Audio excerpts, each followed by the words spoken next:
Saan tayo? Saan tayo magsisimula? Sa taas. Sa taas. Yes. Pataas. Ito, pataas, pababa. Ano Sabi mo na lang na ano ko, pataas, pero masakit dito.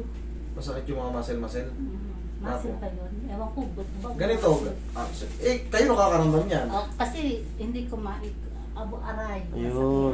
Tapos Kulang. pag meron akong aabutin, sumasakit dito. Ouch! Yan masakit. Frozen ata eh. Aray. Aray, oh. May frozen. pigil. May pumipigil sa gitna. Last year, nandito din siya. Ganyan din ng ex na niya. Lagyan mo kaya ng pao. Mami, konting ano lang oh. Tapos, Last year, nagpa-ano na ba kayo sa akin? oo. Anong kaso nyo? Ganyan din. Naayos ko. Naayos. Oo, pala eh. Pero Bumalik. Bumalik. Eh, siyempre, hindi ko naman alam yung routine nyo. Siyempre, may mga trabaho to sa bahay. Oo. Tapos, yan nga ang likod ko. Pag naghuhugas, yun din yung sinabi ko. Naghuhugas ako parang bumbigat pababa. Bumibigat pa ba? Oo, tapos yung balakang. Hindi siya makatagal makatayo. Ayan, ang ganyan na sakit. Tapos, yung tagiliran, ewan ko kung ano. Pag nakatayo Parang lumusog kayo. Parang lumusog kayo ngayon. Oo nga. Anong pinagkakatayo nyo? Lumusog kayo, oh. Tapos, Ang ano yan? hinawa niyang kumain, kuya. Eh, Para ako nang hihina. parang kayo nangihina. Tapos, etong kamay ko, nanginginig. Ito. Ilang taon na kayo ngayon? 65. 65. Okay. Baka nagkakaroon na kayo ng ano, yung Parkinson, yung nanginginig kayo.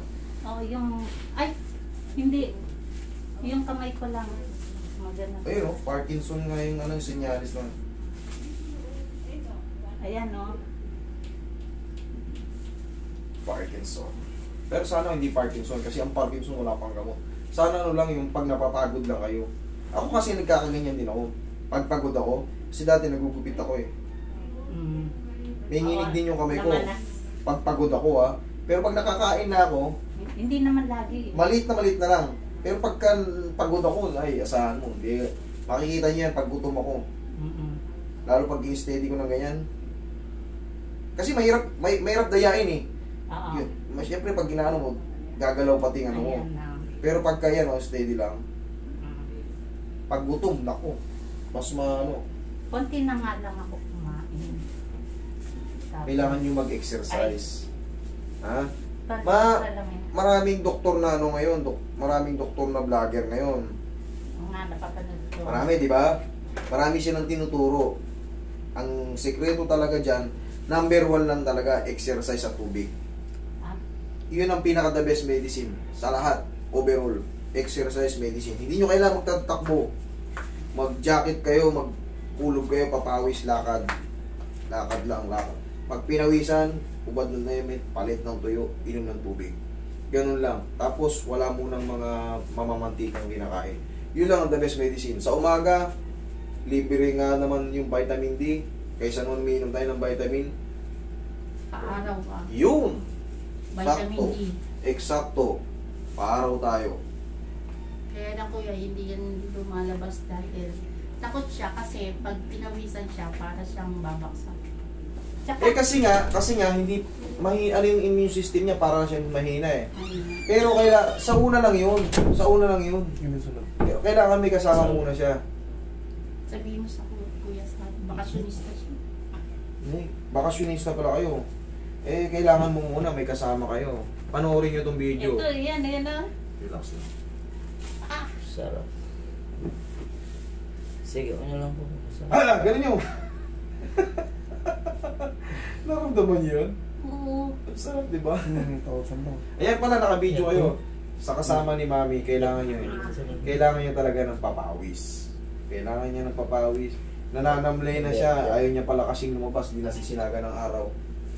Mas magpapatuloy yung hilo niya.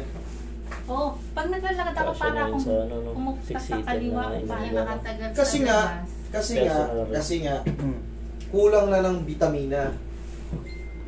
Ayun nga, iniiwasan mo pala yung vitamin D. Tapos iinom ka ng vitamin D. Yung libre, ayaw nyo pa?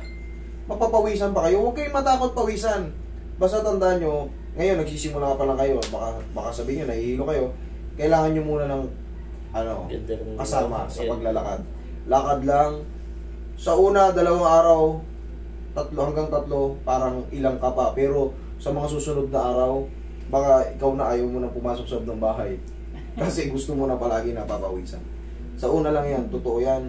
Marami ng vlogger na doktor, marami na pong vlogger na doktor sinasabi na nila. Talagang, siyempre, Tsaka yung balakang. doktor na yun, hindi pa tayo maniniwala. Yan ang pinaka exercise, tubig. Yan ang munang basic na tinuturo nila.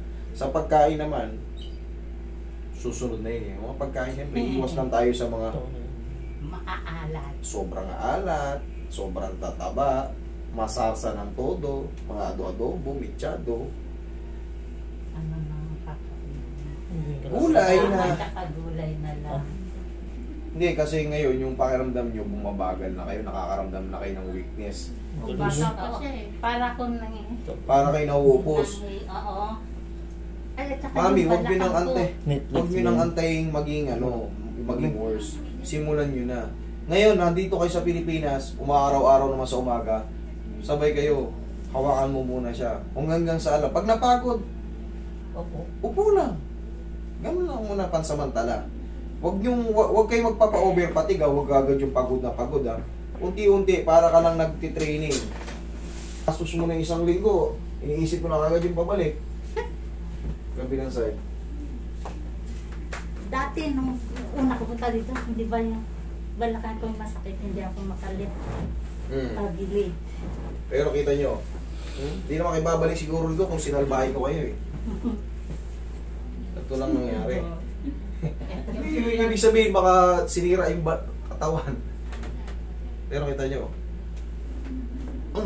anong US ba kayo? Oo. O, anong USA? Ba't dito na naman si Mami? Last year, nandito sila. Okay na pa. Diba ko kayo mami? Sakto niyo po yung mga sabutas. Sige, dahan-dahan lang, huwag kayong magmamadali. Kaya pala, takot na pala kayong mapawisan, mapagod. Takot siya i-step yung kanyang paa. Parang feeling niya babaksak siya. Unti-unti na kayo manghihina yan. Dire-diretso na yan. Akala nyo, yung pagsasawalang bahala, yung, ay, baka gumaling. Hindi. Nakakaramdam na kayo ng ibang,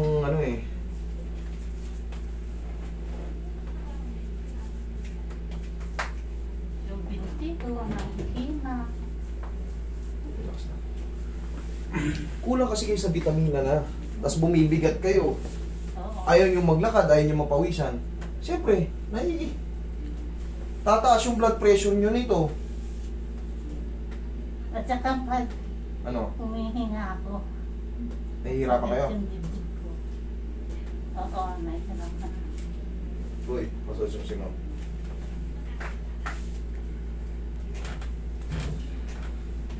Alignment, tsaka plus ng pagmamahal, di ba? Oo. Pati yan, yung daliri niya daw sa paa. Sumasakit daw yan. Pipitikin ka, Ma'am. Wala, isa lang yan. Mahina yung immune system niya. Kita mo, siya na nagsasabi, para siyang nahihilo. Ayaw niyang mapawisan.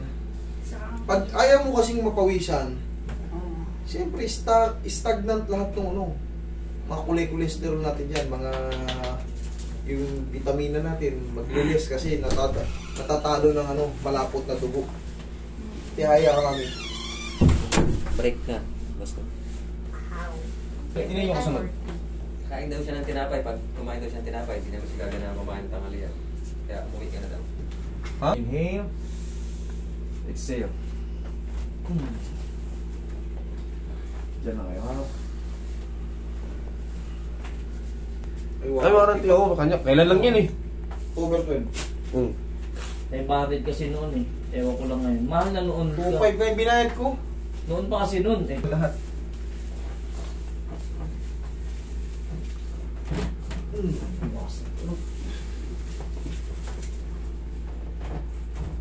Okay, upo kayo, Lord. Okay. Ano? Bigat ko. Hindi Bigat. mabangon. Bigat nyo, magpabawas kayo ng timbang, maglakad-lakad na kayo. Basta tatandaan nyo, pag sponsor ang kao sa inyo? punk. Oo, nagano kami. Gala-gala din. Mahirap kasi pag lahat tayo, huwag tayo magpuro trabaho. Tama. Yung tinatrabaho natin, kumita tayo, gastusin din natin para sa sarili natin. Hindi, Yes, hindi tama. pwede yung kinikita natin, igastos natin sa iba. Tapos kunin ka kinabukasan. Hindi. Ay, Sabi nga, maiksi lang ang buhay, enjoy natin. Enjoy na. Siyempre, kailangan din natin yan. Hindi po pwedeng, kayo, di ba, nasa abroad kayo, huwag kayo padala ng padala. Baka sunod na araw, nasa tulpo kayo. bakit? Hindi yan, di ba? Hindi, remind na to. Yung mga nasa abroad, sabi nga nung nagpunta sa tulpo, mag-ipon kayo habang nasa kayo, baka pag uwi nyo, hindi na kayo kilala nung tinutulungan nyo. Kasi yung tinutulungan nyo, baka makaahon din, tapos kayo, umuwi na kayo, lugmok na kayo, wala na kayong pera, hindi na kayo kilala. Kaya tandaan nyo, yung mga nasa abroad, lalo mag-ipon kayo. Magtira kayo ng Sila sa'yo. eh. Kasi, Kaya, baka nga naman, siyempre, baka, kahit pa mga close family natin yan. Kasi iba na ang buhay pagka Sinabi mo. Oo, Totoo. okay na naman. Aray. Umpisa lang yan, Kanina ayaw eh.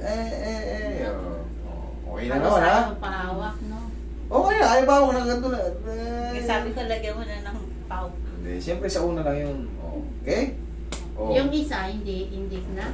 Malakas pa sa kalabaw tong kabila eh. Yung isa lang. Okay? Oo. Tandaan nyo yung sinabi ko, yung binidyo nyo, pagpapawis kayo. Okay? Oo. Okay. Forward ko sa kanya to.